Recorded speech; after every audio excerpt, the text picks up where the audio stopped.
Olá, tudo bem com vocês? Espero que esteja tudo bem. Hoje é a nossa aula número 3 do tema Família 2, relacionado ao nosso tratamento de quarta-feira. Nós estamos encerrando hoje, então, esse tema Família 2. Semana que vem a gente começa com um novo tema, né? Vamos, então, refletir, encerrando as 3 semanas que nós fizemos, ficamos refletindo, né, sobre o tema família. Vamos então fazer a nossa prece. Divino Mestre Jesus, mais uma vez nós estamos aqui reunidos, pedindo o teu amparo de amor e luz para a nossa noite de tratamento. Todos nós somos almas doentes, necessitados do remédio do teu Evangelho, para que possamos promover a cura da nossa alma, das nossas atitudes, dos nossos medos e angústias. Nos auxilia no aprendizado dessa noite, Senhor, para que possamos a cada dia nos esforçarmos em nos curarmos de todos os males que afligem o nosso corpo e a nossa alma. Obrigada por essa oportunidade.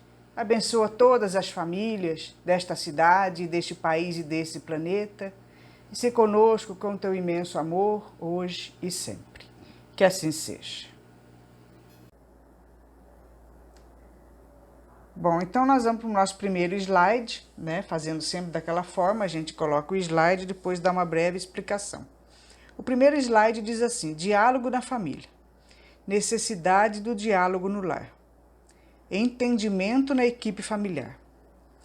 Destaca-se na atualidade terrestre a conveniência por instrumento de harmonia nas relações humanas. Por que não manter no lar o ponto de encontro dos corações que compõem a equipe familiar? Está lá no livro Vida em Vida, Espíritos Diversos. Isso é algo que a gente tem que realmente parar para pensar. O que tem sido das famílias hoje em dia na questão do diálogo, da reunião, dos encontros familiares? Será que isso se perdeu no tempo? Quando a gente olha para trás, né?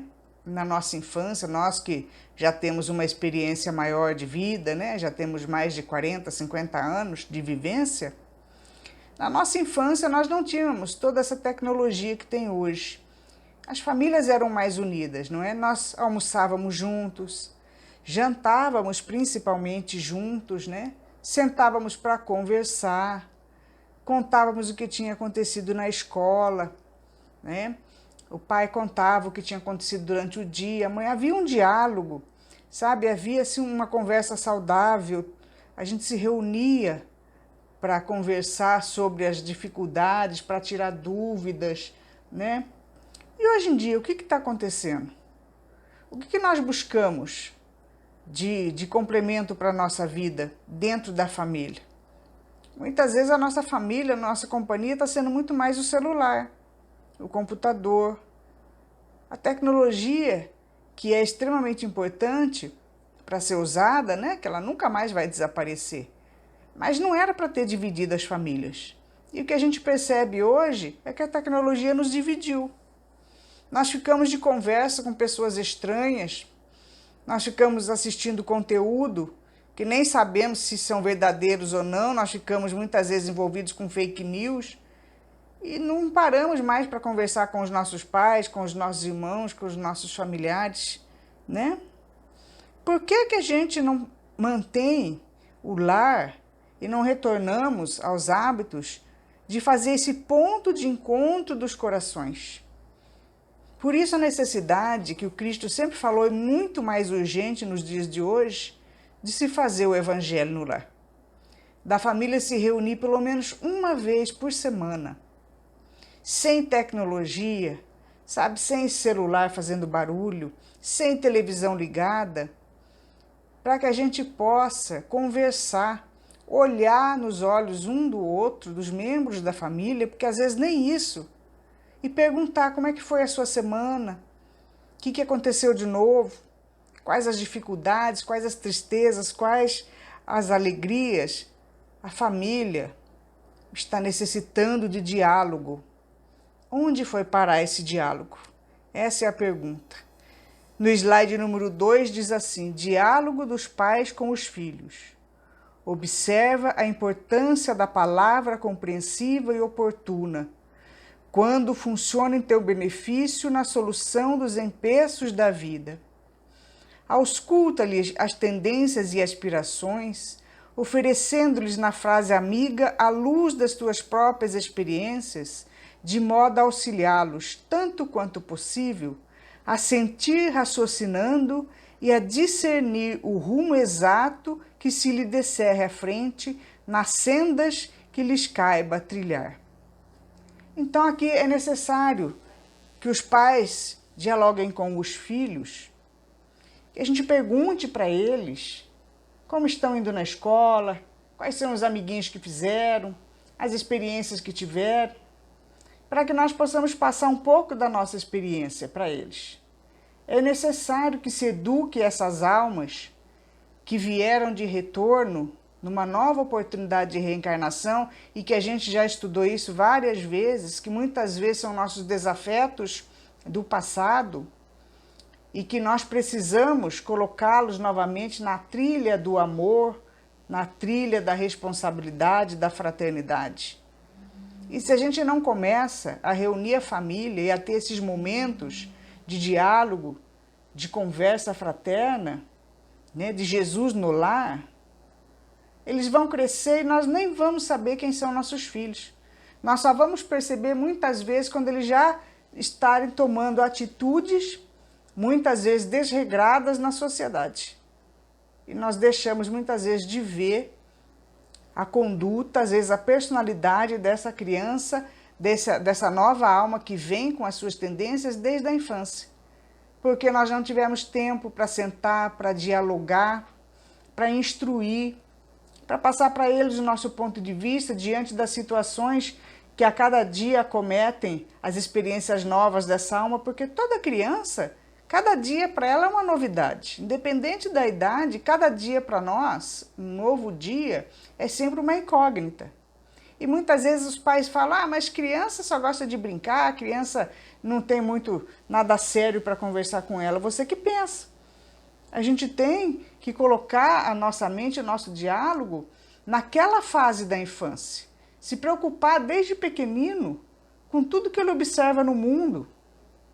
E temos que dialogar, explicar, ensinar diante daquela atitude infantil, daquele dia a dia simples que a criança vive, aí tomando atitudes fraternas. Porque depois que ela consolidar a personalidade dela e ela já trouxer do passado que traz mesmo as tendências negativas, nós não vamos poder fazer mais nada. E a gente vai lamentar o tempo perdido, né? Por que eu não conversei com o meu filho? Por que eu não tive esses momentos de diálogo, de perguntar como foi o seu dia? Nós precisamos ter esse retorno, adquirir esse hábito de nos reunirmos, de conversarmos, de perguntarmos uns aos outros se estamos bem, quais são as dúvidas, quais foram as atitudes tomadas, as situações que aconteceram. A família que não faz isso, que não se reúne mais, ela se perde. E perde a oportunidade de uma nova encarnação. Nós não podemos deixar os nossos filhos nas mãos de um celular, nas mãos apenas da tecnologia. É obrigação dos pais, dever dos pais, direcionar essa alma, essa nova alma que vem para uma nova encarnação. E a gente só consegue isso conhecendo as tendências, a personalidade, convivendo realmente interessados por ela, pela vida dela, para que a gente possa passar para ela um pouquinho a nossa experiência. E tem também o diálogo dos filhos com os pais. E quando os pais iniciam esse processo de reunião familiar, que deveria ser todos os dias, mas mesmo então que não se consiga todos os dias, que pelo menos uma vez por semana se reúnam em torno do Evangelho, que é o maior manual de conduta moral, de felicidade familiar, de felicidade planetária, o Evangelho de Jesus, uma vez por semana, para a gente colocar, né, e expor uns para os outros, pais para os filhos e filhos para os pais, todas as situações que aconteceram durante a semana. Quando a gente inicia esse processo, desde que nossos filhos são pequenos, o processo de diálogo, eles também vão aprender a conversar conosco, com os pais, como diz aqui, ó, diálogo dos filhos com os pais.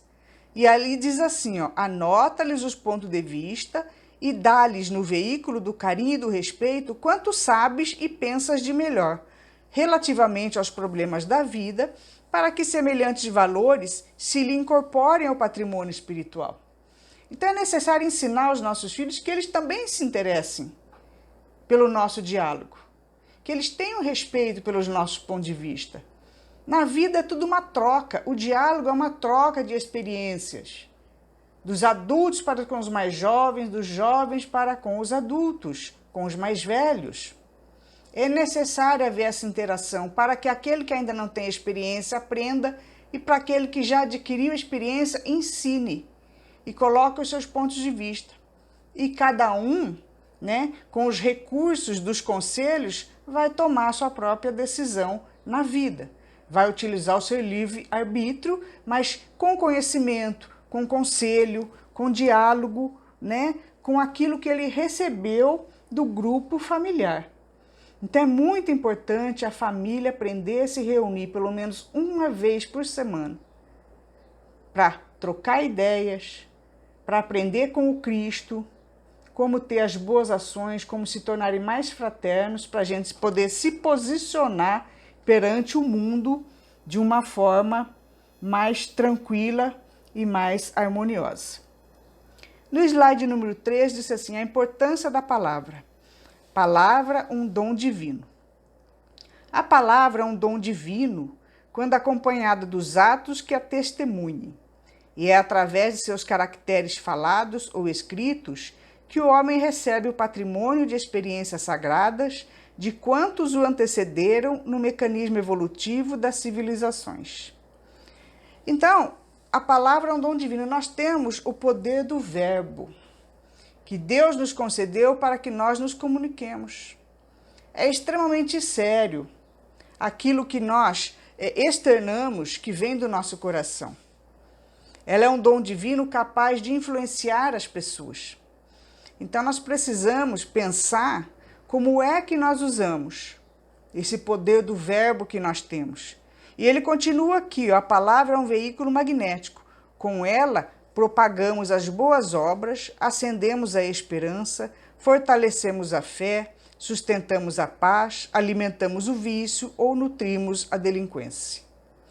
Essa aqui palavra é um veículo magnético porque a palavra, sendo o poder do verbo, ela tem vibração. Quando nós falamos, nós emitimos uma vibração carregada de sentimentos que vêm do nosso coração, da nossa alma, e se impregna magneticamente nesse som que nós vamos emitir e que nós vamos direcionar para determinada pessoa. Então, esse som não são só as palavras audíveis, o som vai carregado de sentimentos. Ela vai carregada de um poder magnético que vai atingir vibratoriamente a outra pessoa que está ouvindo, sejam nossos filhos ou qualquer outra pessoa. Então é todo um conjunto, são as palavras em si e todo o sentimento que envolve isso que nós vamos falar que vai atingir a outra pessoa.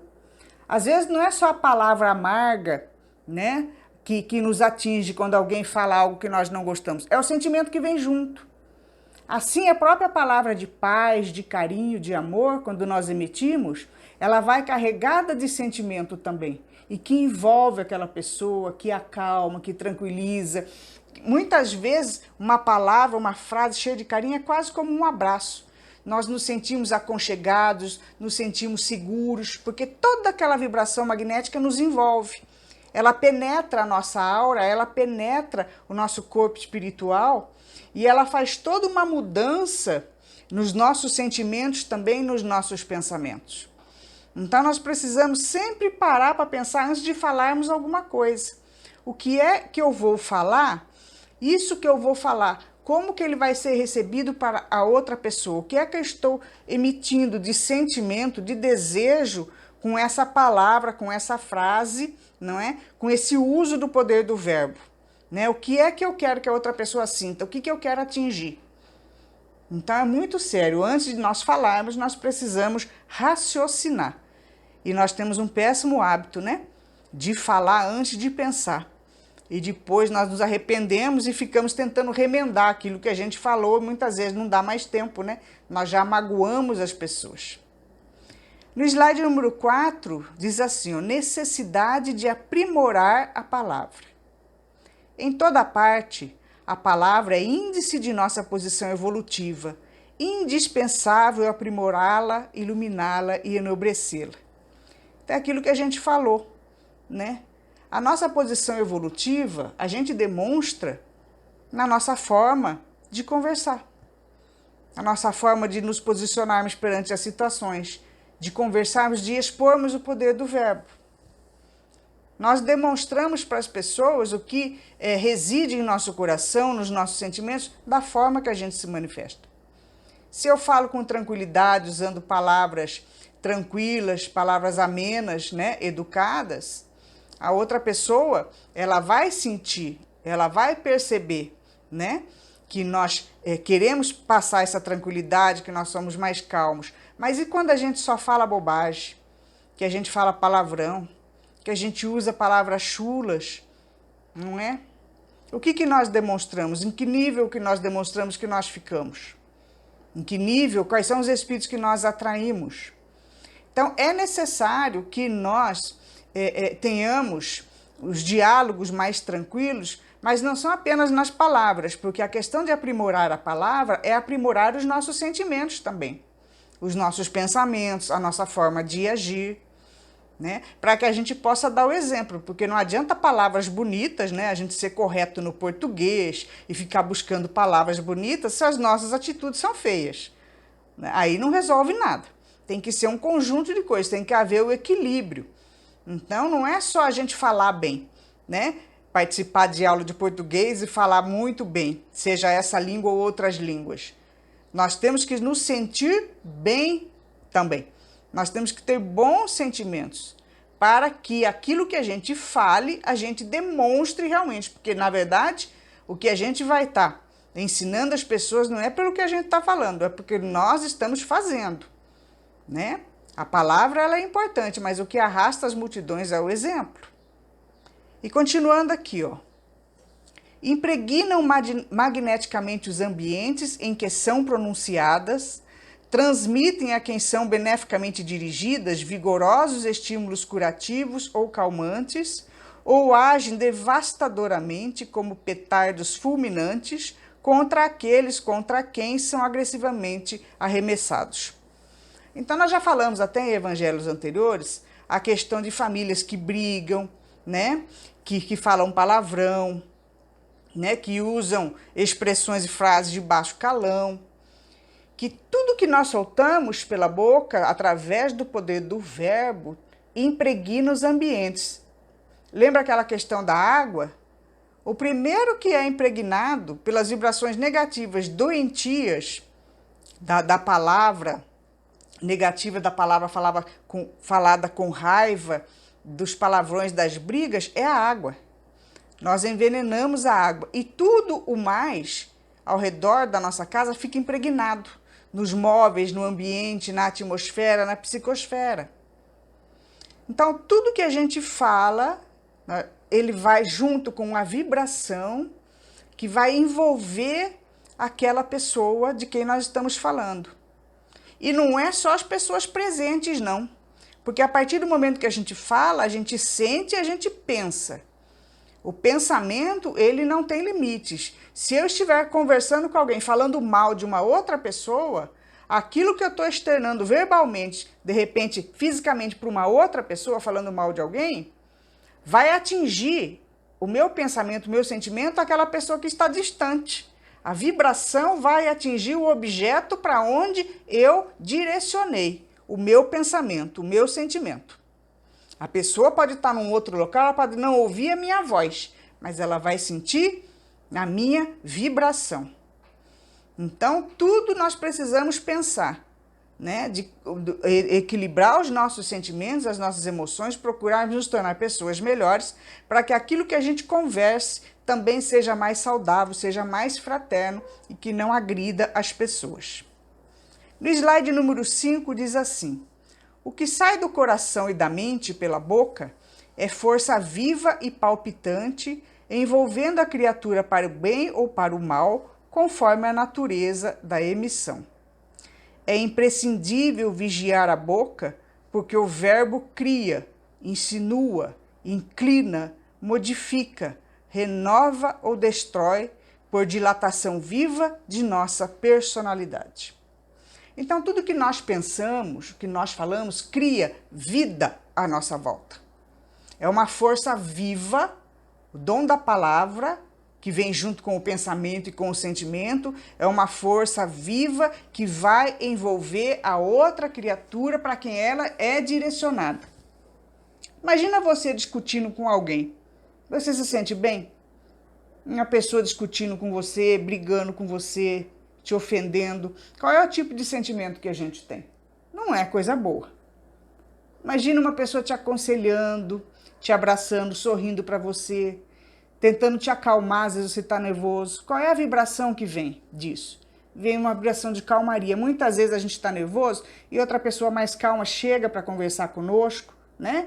Para falar palavras de fraternidade, para dar conselho, para nos acalmar, e nós vamos nos acalmando. Nós vamos nos acalmando por quê? Porque só porque nós queremos? Não, muitas vezes não é porque nós queremos. Às vezes, muitas vezes a gente não consegue se acalmar sozinho. Mas o dom da palavra, né, unido aos sentimentos e pensamentos da outra pessoa que está conversando conosco, ela vai nos influenciando, vai nos envolvendo. E nós vamos nos acalmando, porque aquela vibração funciona como se fosse um passe, sabe? Aquela vibração benéfica da outra pessoa vai se agregando à nossa, que está irritada muitas vezes, que está nervosa, e ele vai balsamizando os nossos sentimentos. Quantas vezes nós não passamos por essa situação? E assim é conosco com relação às outras pessoas, né? Nós temos que pensar antes de falar, porque tudo que a gente fala vai fazer uma reação no sentimento da outra pessoa. E que reação que nós queremos? É isso que nós temos que pensar, porque nós podemos levar benefícios para aquela pessoa ou malefícios, dependendo da forma que a gente fala, das palavras que a gente usa e de como a gente sente.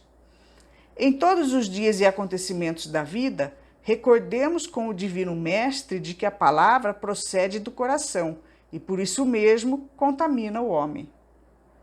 Então, vocês estão vendo como ele repete aqui, como que é importante, assim, a palavra é aquilo que sai por último diante de tudo aquilo que a gente já pensou e já sentiu. E a gente vai contaminar a outra pessoa, que vai ouvir. Por quê? Porque tudo que a gente fala, primeiro vem do coração. O que a gente fala não é o que a gente sente. Então, o que eu tenho que sentir? Eu não tenho que equilibrar os meus sentimentos para eu poder falar? Eu tenho que equilibrar os meus sentimentos, minhas emoções, procurar me melhorar, para que a gente fale cada vez coisas melhores, mais produtivas, mais fraternas. Que a gente pare de brigar, que a gente pare de xingar, que a gente pare de ficar nervoso, irritado, brigando com as pessoas. No slide número 6, ele diz assim, o efeito da boa palavra. A boa palavra, proferida com entusiasmo, faz com que o cérebro e o hipotálamo secretem uma substância denominada endorfina, que atua na medula e bloqueia a dor. Ouvir e falar de forma positiva, sorrir com natural e justa alegria, fazem muito bem a todas as pessoas. Então, olha só que interessante. O efeito da boa palavra, quando você fala com tranquilidade, quando você fala com calma, quando você fala com carinho, ele vai afetar as pessoas fisicamente. Sabe? Então, tudo que a gente sente, que a gente pensa, que a gente fala, ele vai criar na outra pessoa processos químicos que vão fazer com que ela se sinta bem ou se sinta mal. Fisicamente, nós criamos, né, processos de saúde ou de doença físicos na outra pessoa. Então, olha a responsabilidade que é usar o poder do verbo. E quando a gente fala uma palavra tranquila, uma palavra de amor, uma palavra fraterna, a gente vai fazer com que o cérebro vá secretando essas substâncias que vão nos acalmando. Principalmente no caso a endorfina, né? Que nós sabemos que é o que? É aquela emissão que o cérebro tem que traz alegria, que traz bem-estar, que traz calma. Então, nós afetamos as pessoas emocionalmente e fisicamente com o dom da palavra. No slide número 7 diz assim: manter o hábito do diálogo na família. Não deixes o diálogo amigo tão somente para os dias de aflição, que muitas vezes a gente só resolve conversar com os filhos, com os parentes, quando está na base do desespero, né? Quando a gente fica sabendo que aconteceu uma tragédia, quando acontece algo que nos desgosta, aí a gente vai conversar, né? Chama os filhos para conversar só para dar bronca. Então, nós precisamos pensar muito a respeito disso. O diálogo deve ser sempre, né, colocado na família em todas as situações. Tudo que for benéfico, né, para a gente ver como que foi o dia, como que as pessoas se posicionar diante das situações, uma hora que precisar chamar uma atenção, os filhos vão estar habituados a esse diálogo, a essa conversa, porque a gente deixa tudo solto, a Deus dará, e resolve chamar a família, nós vamos ter uma reunião aqui para conversar, sempre para conversar sobre coisa ruim. E aí a família não está nem acostumada a se reunir para conversar sobre nada, já vai tudo de má vontade, muitas vezes aquilo que você tem para conversar, né, que é para dar uma bronca, para esclarecer alguma coisa, nem atinge o efeito, porque você não está acostumado a dialogar com ninguém, você não tem esse hábito, aí de repente você quer reunir a família para dar uma bronca, né? Que moral que a gente tem? Não tem nem moral para isso, ninguém vai nem prestar atenção. A gente não está habituado. Agora, já a família que está habituada a se reunir sempre, pelo menos uma vez por semana, né, para dialogar sobre tudo que aconteceu durante a semana, quando precisar falar algo que seja mais difícil, um assunto, né, que exige um pouco mais de energia, tá todo mundo habituado. Porque vai saber que faz parte da reunião familiar. A gente ficar sabendo das coisas boas e das não tão boas que acontecem na nossa vida, né? Continuando aqui, ó, mantenha o hábito de conversar frequentemente com os seres amados, praticando a caridade da cortesia e da tolerância. Então, aquilo que a gente falou, nós temos que ter esse hábito de dialogar. Porque depois, no momento mais difícil, não adianta você querer reunir a família, porque ela vai estranhar, ela nem vai querer. E quem não tem o hábito de conversar, dialogar, não pode nem dar bronca a respeito de nada. Porque se você nem a coisa boa você não faz, com que direito você vai fazer a coisa ruim?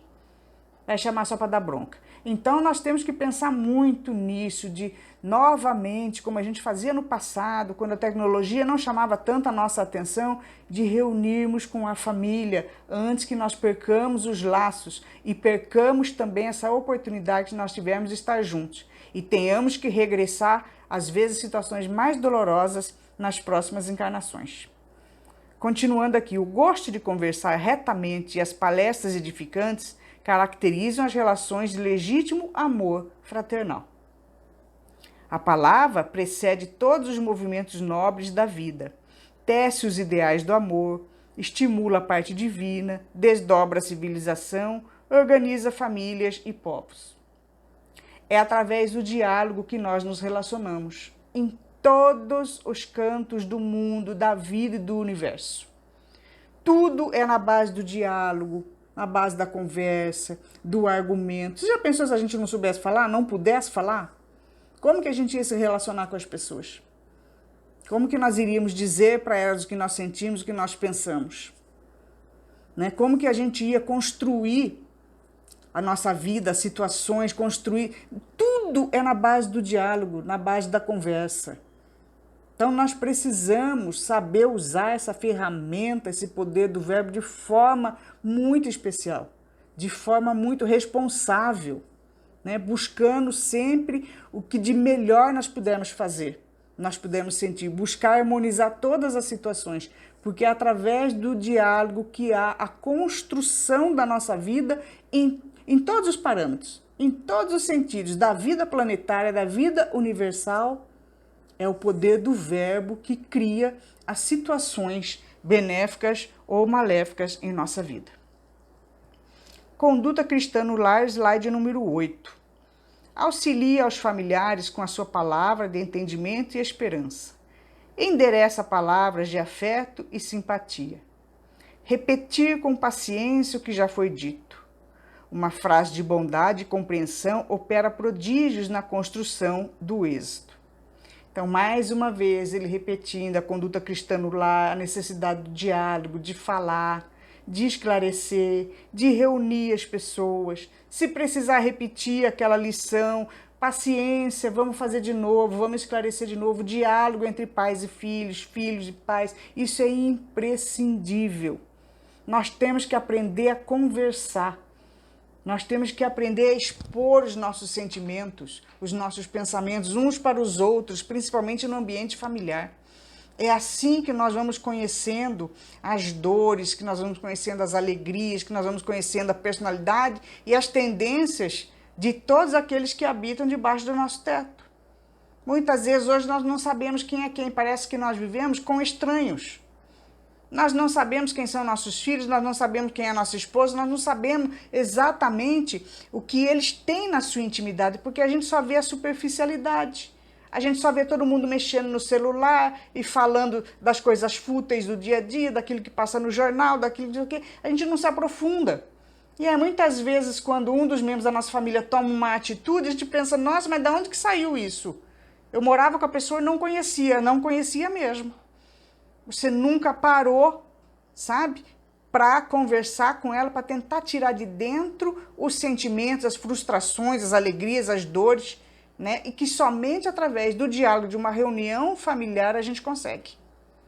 Então é necessário que a gente retorne a esse hábito de nos reunirmos pelo menos uma vez por semana para conversarmos abertamente com os nossos familiares, para sabermos realmente com quem nós estamos vivendo, porque o ser humano já é uma caixinha de surpresa, né?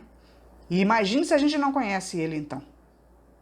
Então, no slide número 9 diz assim: o que fazer para o equilíbrio no lar? Tolerância, cimento da união ideal. Afabilidade e doçura, fruto do amor ao próximo. Paciência, construção da alma sobre os alicerces da fé em Deus. Bem-aventurados os pacíficos, porque serão chamados filhos de Deus. Então, nós temos que ter o equilíbrio no lar baseado na tolerância, na doçura, na paciência, no diálogo. E é necessário reunir a família para que nós possamos ter esse diálogo e realmente conhecermos profundamente os membros que habitam debaixo do nosso teto. Então, que fique a lição para nós, que procuremos pensar antes de falar e que procuremos falar palavras harmoniosas, fraternas, que aconcheguem, né, e não que dispersem os nossos familiares. Que Jesus nos abençoe. Vamos fazer a nossa prece. Divino Mestre Jesus, nós agradecemos imensamente a oportunidade que nos deste de estarmos inseridos nesse tratamento dessa noite e agradecemos o amparo de toda a espiritualidade superior aqui presente. Pedimos nesse momento que, com o auxílio deles, possam fluidificar a nossa água, colocando nela o remédio necessário à nossa saúde do corpo físico e do corpo espiritual. Nos auxilia, Senhor, no aprendizado dos teus ensinamentos, nos ajuda a praticá-los no nosso dia a dia, para que possamos curar as nossas mazelas, as nossas dores, os nossos sentimentos de tristeza, de angústia, enfim, Senhor, todas as doenças que assolam a nossa alma e o nosso corpo. Abençoa todas as famílias da nossa cidade, do nosso país, do nosso planeta de expiações e provas e dai-nos força e coragem para que possamos passar por todas as dificuldades com fé e com confiança no futuro. Obrigada pelo vosso amparo e ser conosco hoje e sempre, que assim seja.